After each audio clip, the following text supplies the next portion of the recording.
everybody. This is Jennifer Eakins with 4for4 Fantasy Football, and I am here to talk about players that you can cut.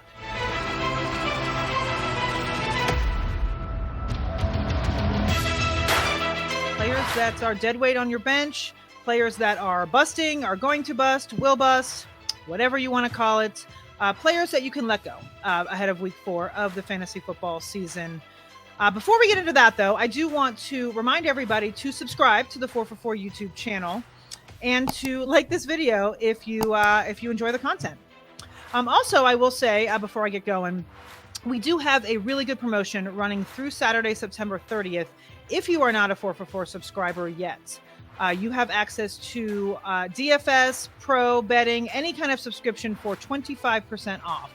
You're getting projections, tools, rankings, content, all that stuff. Just head on over to 4for4.com/plans and type in the promo code SUBTEMBER, SUBTEMBER, for 25% off any of our plans. Great deal through Saturday, the 30th.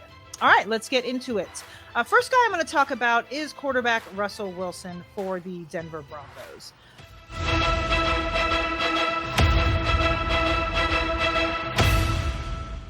Listen, it's frustrating. I understand that most of you, if not all of you, wasted a single-digit round pick on Russell Wilson, banking on him being in Denver with a talented offense, new coaching staff, fresh start. Unfortunately, that's not happening. If you are in a 2-quarterback league or a superflex league, you do want to hang on to Russell Wilson. However, if you play in a league with only one quarterback, he's not cutting it. Right now, he is quarterback 24 in fantasy points per game with just 12.8. He is 27th in completion percentage. He's 19th in passing yards.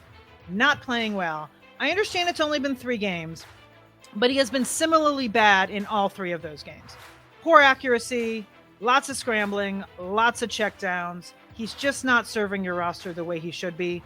You're better off with Kirk Cousins or even Jared Goff. I hate to say it. So he's the first guy I would advise to cut in single quarterback leagues. Second guy we're going to get into is Darnell Mooney, wide receiver for the Bears.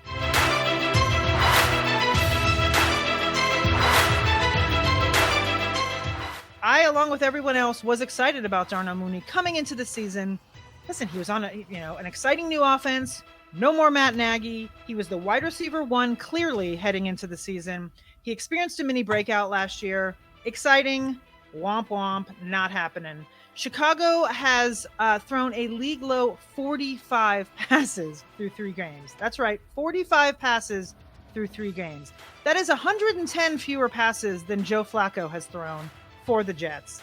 And to put it even more perspective, Cooper Kupp, Stephon Diggs, and Jamar Chase all have 35 targets each themselves, which is just 10 less than all of the Chicago Bears people combined. Darnell Mooney is looking at 4.7 half PPR points a game in 3 weeks. Not per game, total through 3 weeks. Unfortunately, it's time to let Darnell Mooney go. There are better performers out there. Romeo Doubs, Zay Jones, guys like that on offenses that are actually productive. So, bye-bye, Mooney. Third guy we're going to talk about is another wide receiver, Robbie Anderson for the Panthers.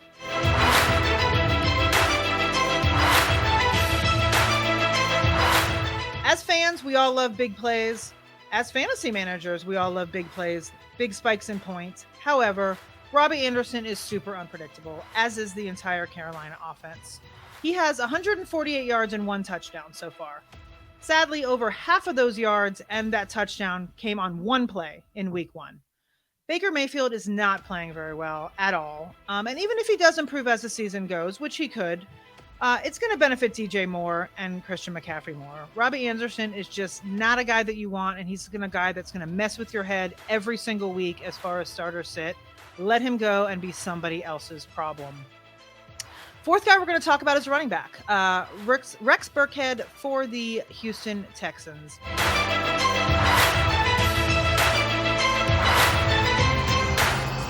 If you have a deeper bench, if you're in like a 14 or a 16 team league, hanging on to Rex is fine, just in case of an injury to rookie Dameon Pierce.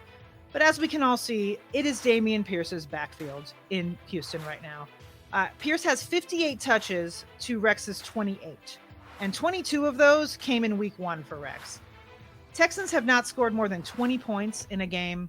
They're probably going to be playing from behind in almost every game this season. Burkhead does have a role in this offense. He does. But it's not worthy enough to keep him on your roster, especially if you're in a position where you need to win now and you need points. The last guy, as far as dead weight and cut list, is tight end Mike Gesicki for the red hot Miami Dolphins.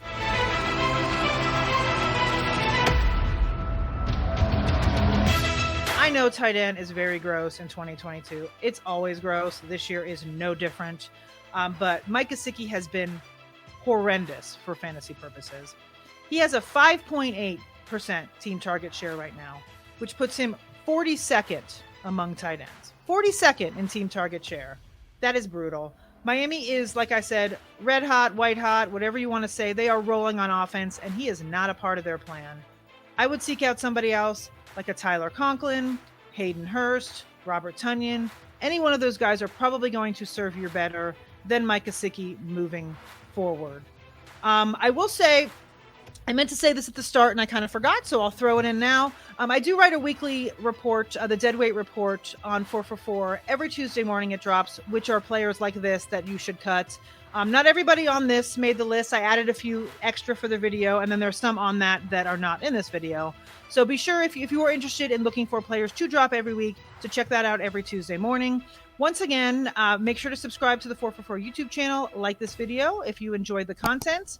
You guys have a wonderful day and a fruitful and productive week 4.